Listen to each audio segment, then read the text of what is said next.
Buen día. Bienvenidos a su programa El Artículo de la Semana. Este es un programa, una actividad de la Dirección de Divulgación Científica de la UAP, adscrito a la Vicerrectoría de Investigación y Estudios de Posgrado. Su servidor, Arturo Fernández Telles, dirige esta sección de la Vicerrectoría de Investigación y Estudios de Posgrado y, como todos los viernes, tenemos un programa en donde discutimos un artículo científico desarrollado por algún grupo de investigación, en donde un investigador, una investigadora de nuestra universidad presenta los detalles del artículo, en este caso el artículo de la semana. Tenemos mucho gusto de contar en esta ocasión con la presencia, la colaboración del doctor Benito de Celis Alonso, que es licenciado en Física por la Universidad de Madrid, de España. Obtuvo su grado en 1999 y es maestro en Física Médica por la Universidad de Aberdeen, en Escocia. Él posteriormente hizo sus estudios de doctorado en Física Médica por la Universidad de Nottingham, en el Reino Unido, bajo la supervisión de un distinguido investigador que fue Premio Nobel de Física, el profesor Sir Peter Mansfield. Él tiene experiencia como investigador en neurociencias, ha hecho 2 estancias postdoctorales, una en el King's College de Londres, ahí estuvo por 3 años, y luego hizo una estancia de 2 años en la Universidad de Erlangen.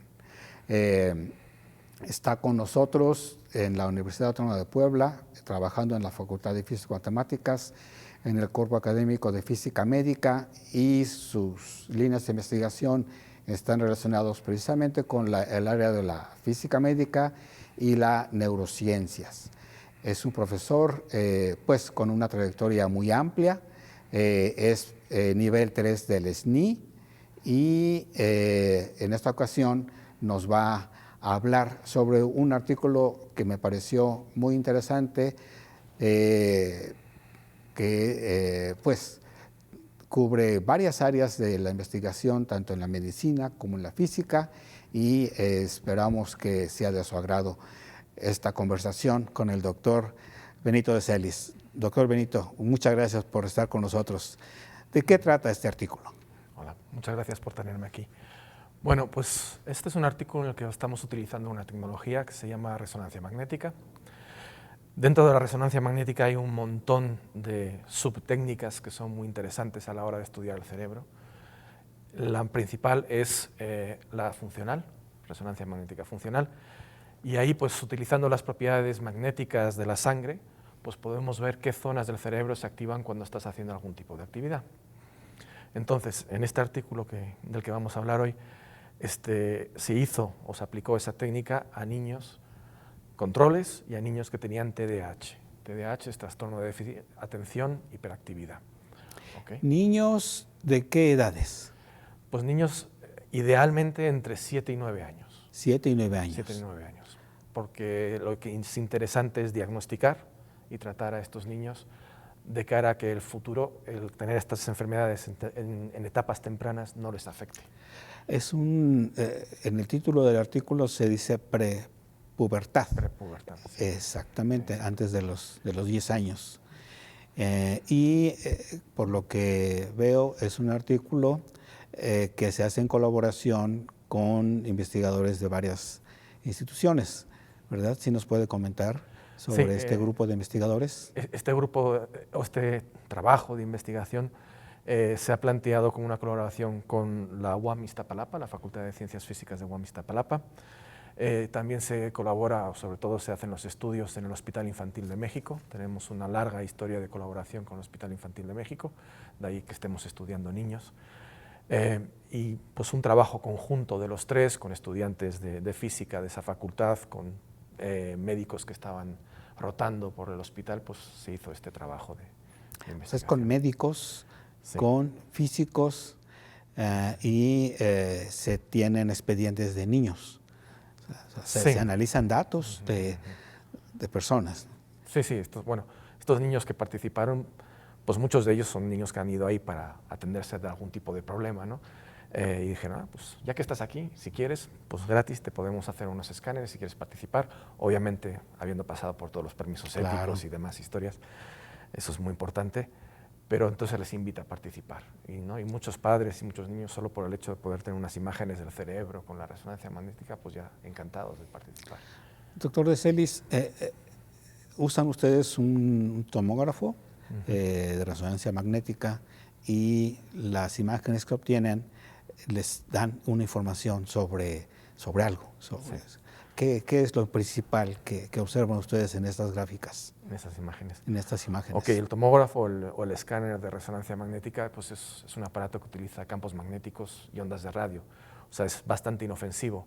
No utiliza radiación ionizante. Eso es por lo que podemos hacer los estudios con los niños y podemos repetir y tal, y no hay ningún problema ahí, ¿no? Entonces, con este escáner y con estas técnicas lo que medimos es básicamente el flujo de sangre fresca con oxígeno que llega a una zona del cerebro cuando estás haciendo algo. Entonces, si por ejemplo yo muevo mi mano derecha, aquí del lado izquierdo hay una zona motor en el cerebro, ahí las neuronas se van a activar, van a empezar a disparar eléctricamente sus pulsos y el cerebro o el cuerpo entero va a inundar toda esa zona con sangre fresca, con oxígeno, que es la gasolina del cerebro. Yo puedo ver eso con el escáner. Exactamente. Y supongo que son estudios muy bien elaborados, ya conocidos, y ustedes inician la investigación analizando estas imágenes. Sí. ¿Cuál fue la particularidad de esta investigación? Ok, sí. Esta técnica, la de funcional, pues existe desde el 94 con unos estudios de un señor de Japón que se llamaba Ogawa. O sea, ya están bastante contrastados a estas alturas. ¿Cuál es la particularidad de este estudio? Pues es la primera vez que se meten pacientes con TDAH y se les pone a hacer un juego. El juego se llama MOXO y es un juego que se diferencia de cuando les hacen una evaluación, porque al niño generalmente cuando les van a diagnosticar el TDAH, pues le sientan en una habitación tranquila con el médico, le empiezan a hacer preguntas, hacen preguntas a los padres y ya viendo más o menos qué ha pasado, pues te dicen, pues tiene TDAH o no tiene TDAH.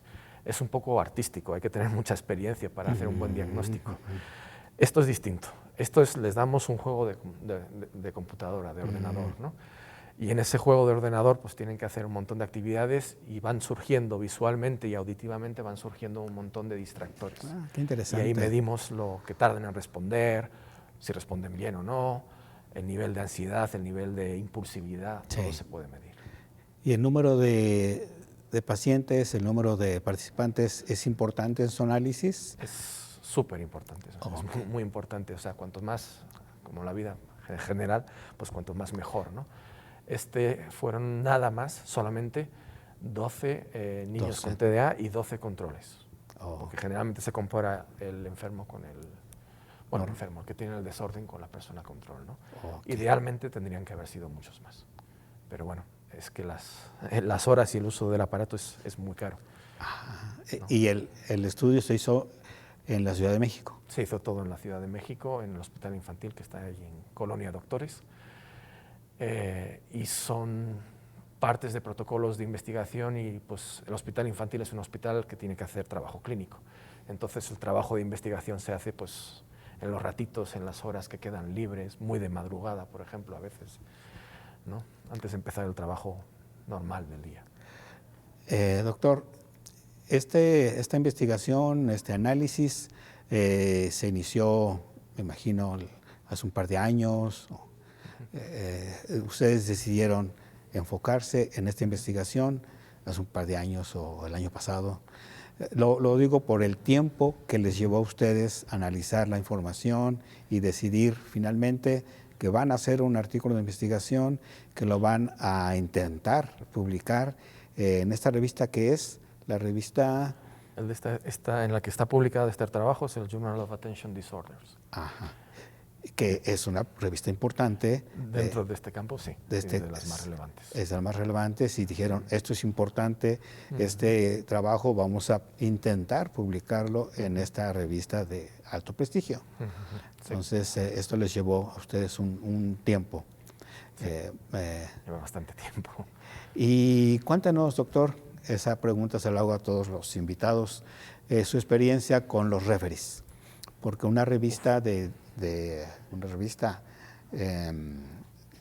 de investigación formal, seria, se presume por su grupo de investigadores que revisan con mucho cuidado, con mucho detenimiento el artículo, hacen una revisión que se llama arbitraje, comunican sus observaciones a los autores, ellos responden y dependiendo de la respuesta, dependiendo de cómo tomaron las observaciones del artículo, la revista decide si este artículo se publica o no.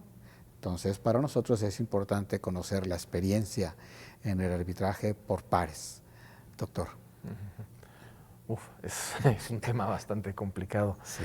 Es como todo en la vida, hay que tener un poquito de suerte también. O sea, También. No importa que el trabajo sea de mucha calidad, aunque sea mi trabajo, pues yo opino que a veces sí se mandan buenos trabajos y que son rechazados muchas veces por motivos un poquito aleatorios. Como decía uno de los grandes editores de Nature y demás, sobre todo este proceso de la revisión por pares, dice, son los últimos trazos de la dictadura en el mundo de la ciencia, porque realmente lo que dice el revisor pues ya va a misa, ¿no? Y si no estás de acuerdo, pues te aguantas, no hay otra cosa. Es duro, hay un montón de revisores, o sea, de hecho el proceso es bueno, porque muchas veces los comentarios que te hacen los revisores son buenos. En principio son propositivos. Sí. Son críticas propositivas. Y en general son educadas, son bien formadas, o sea, bien formuladas y bien argumentadas. Sí. Pero luego sí tienes el revisor que no quiere trabajar y te dice, es fantástico, públicalo, o es una porquería, no lo publiques, ¿no? Sí. Y eso no vale para nada. Su juicio en ocasiones es muy determinante, ¿no? Sí, exactamente. Pero en este caso no hubo gran problema, ¿o sí? Este trabajo pelearon. Lo enviamos primero a una revista que fue rechazado, justamente porque consideraban que el número de voluntarios era un poquito escaso, querrían haber tenido más. Y luego lo mandamos a esta otra revista y ahí les pareció perfecto desde el principio y dijeron ni siquiera cambios menores, mayores. También es verdad que habíamos utilizado los cambios que nos habían sugerido en la primera revista. Exacto. O sea, todos los comentarios pues los habíamos solucionado y ya enviamos a la otra revista. Sí, de su currículum, de la semblanza que tenemos de usted, vemos que su trabajo de investigación es muy prolífico, tiene más de 45 publicaciones en revistas de alto prestigio, tiene una gran cantidad de presentaciones en congresos, simposios, en donde presenta conferencias plenarias.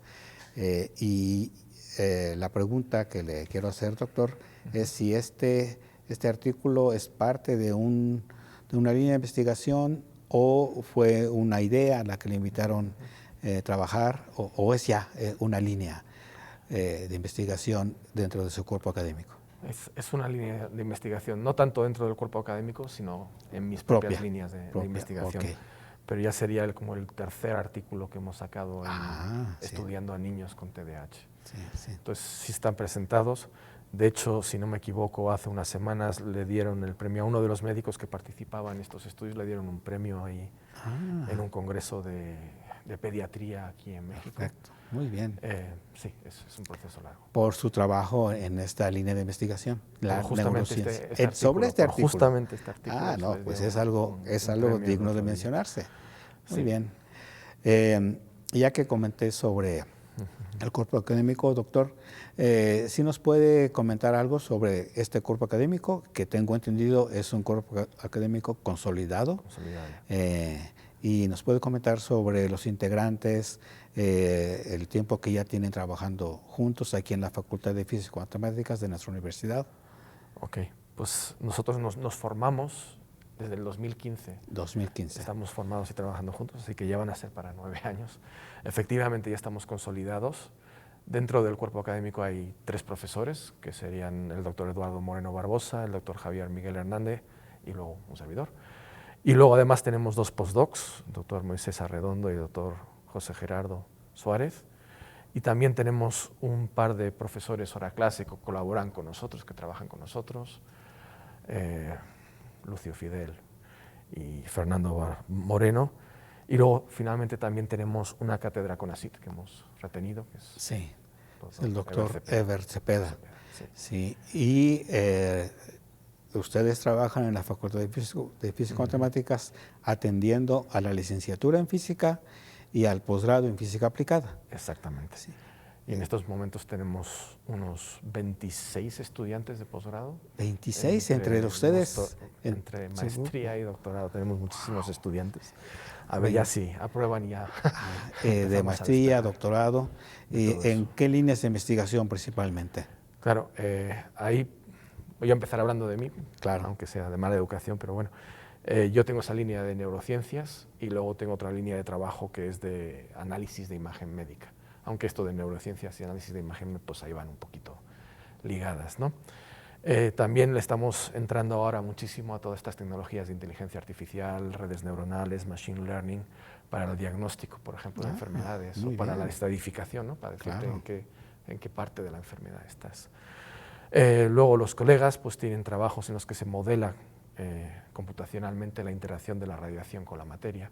Entonces está muy interesante, ¿no? Si tienes un cáncer o un problema así, pues puedes modelar cómo puede ser la interacción de la radiación dada por el acelerador lineal con tu tumor y demás, sin tener que hacerlo en la realidad, ¿no?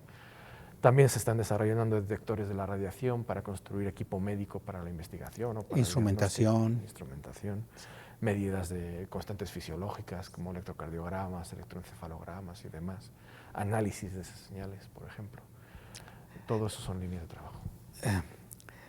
Regresando al artículo, este artículo que estamos comentando, me llama la atención, doctor, si este análisis, este estudio, lleva a un diagnóstico, lleva a una recomendación de parte de ustedes a los chicos.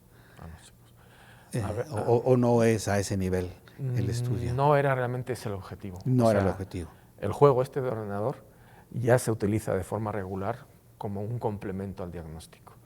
El diagnóstico solo te lo puede hacer un médico, entonces en un ambiente clínico tú puedes poner al niño a hacer el juego y demás, interpretar los resultados, pero al final siempre tiene que haber un médico que te diga, no, este niño es así o es así, o tiene este problema, ¿no? Entonces ese juego ya existe, se ha calculado que tiene un 90% de efectividad diagnosticando a los niños con TDAH, o sea, es muy bueno. ¿Y este juego es comercial? ¿Cómo se llama, dice usted? Se llama Moxo. Moxo, M-O-X-O. Moxo. No me preguntes qué quiere decir, porque no lo sé, la verdad, no lo sé muy bien. Es un juego viene de Israel y como tiene estas explicaciones para hacer el diagnóstico con niños con TDAH, no lo puede utilizar cualquiera, o sea, no puedes bajártelo ahí en el teléfono. Ni nada, Tienes que tener una licencia de medicina aquí.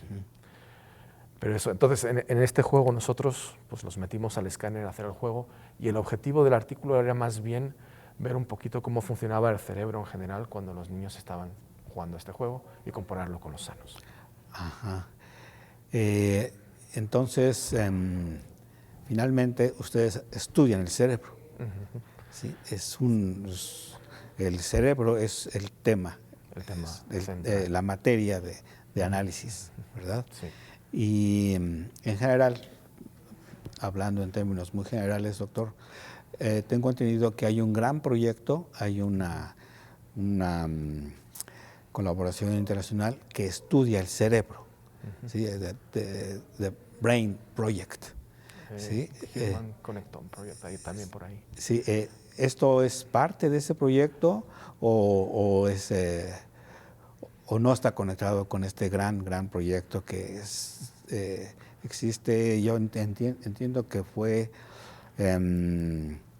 presentado hace 10 años, algo así, en Estados Unidos y hubo una inversión muy importante que se anunció para este proyecto del cerebro, para conocer el cerebro y no sé si eso está relacionado con el proyecto o es uno más de las actividades que como seres humanos queremos saber cómo funciona nuestro cerebro.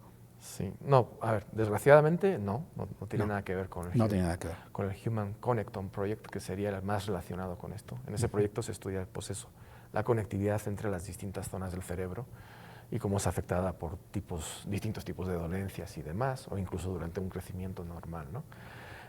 Para participar en esos proyectos, la UAP necesitaría un escáner de resonancia dedicado a la investigación. Dedicado. Recientemente se ha conseguido uno para el Hospital Universitario de Puebla, pero ese tiene sus usos clínicos. Ya tenemos uno en Sí, el desde HU. hace 2 o 3 años. Sí. ¿Ya funcionando? Funcionando, espero que sí. Okay. Espero que sí.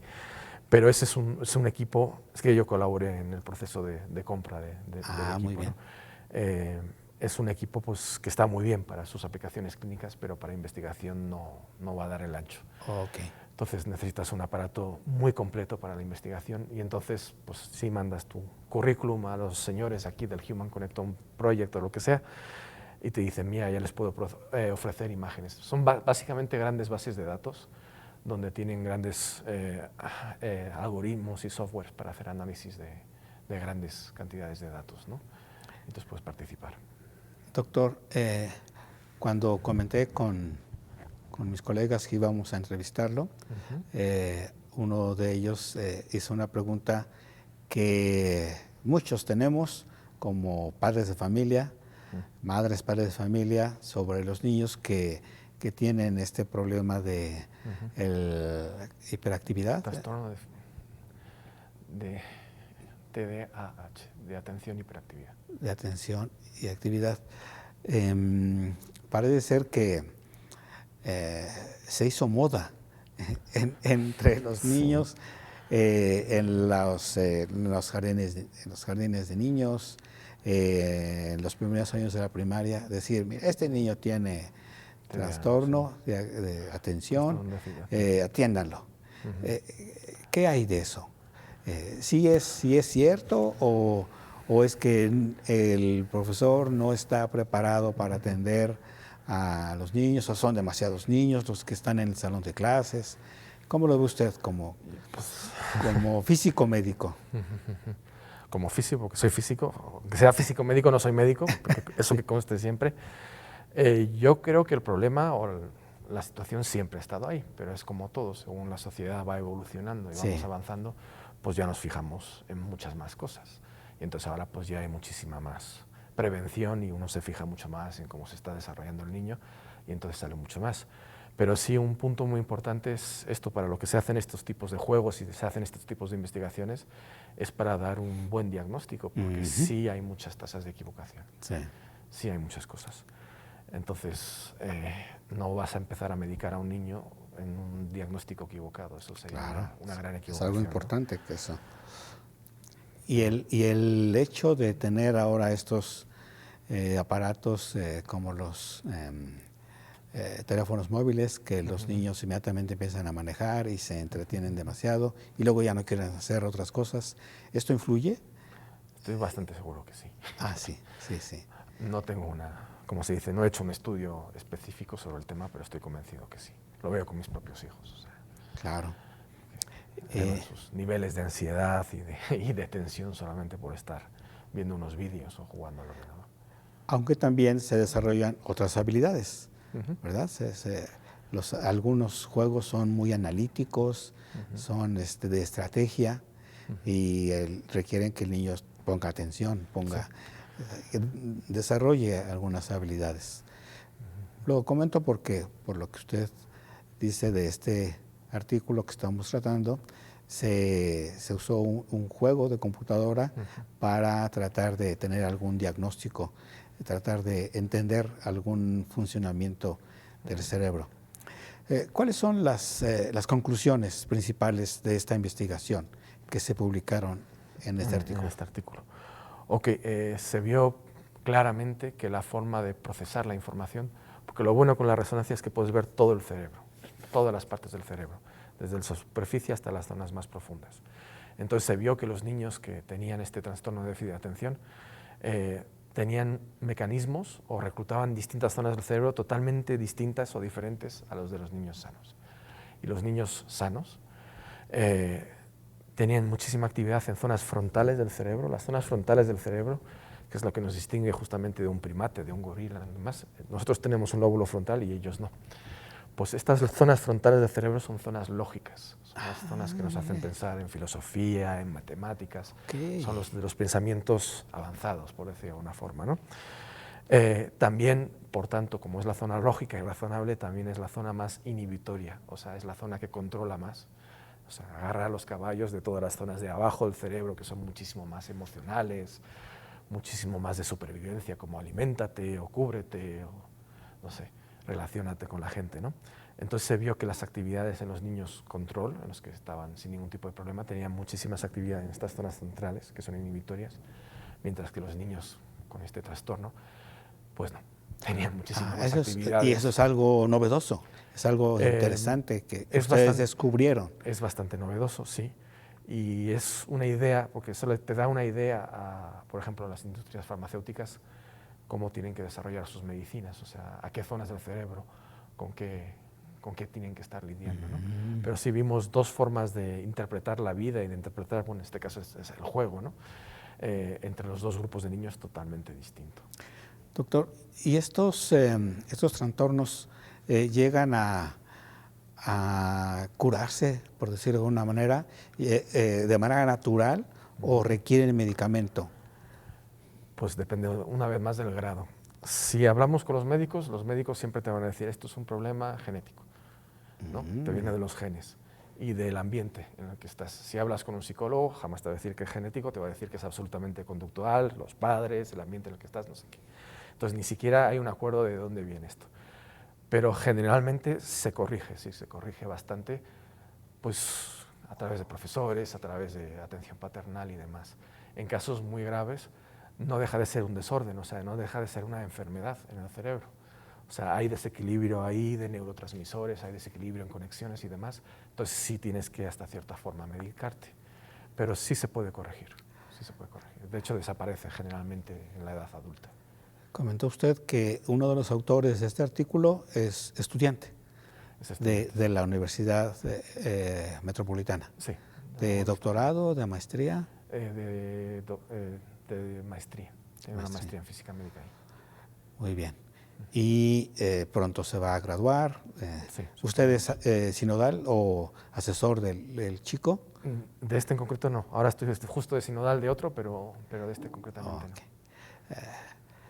¿Cuántos estudiantes usted ha graduado aquí en México, doctor? Aquí en México, desde el 2015 que empezamos con el grupo, pues de licenciatura como unos 20 y tantos. De maestría 11 o 12. Lo debería saber porque acabo de meter papeles al SNI. Y de doctorado como 5, si no me equivoco. ¿Doctorado? 5 estudiantes de doctorado. Sí. Muy bien. Pues como pueden ver, el doctor Benito de Celis Alonso es un investigador consolidado, es una de nuestras estrellas en la Facultad de Físico-Matemáticas y estamos seguros de que esta conversación, este artículo es uno más de los productos de excelencia que produce nuestra benemérita Universidad Autónoma de Puebla. Muchas gracias por su atención y los esperamos en el siguiente programa de El Artículo de la Semana. Gracias, doctor. Muchas gracias a ustedes.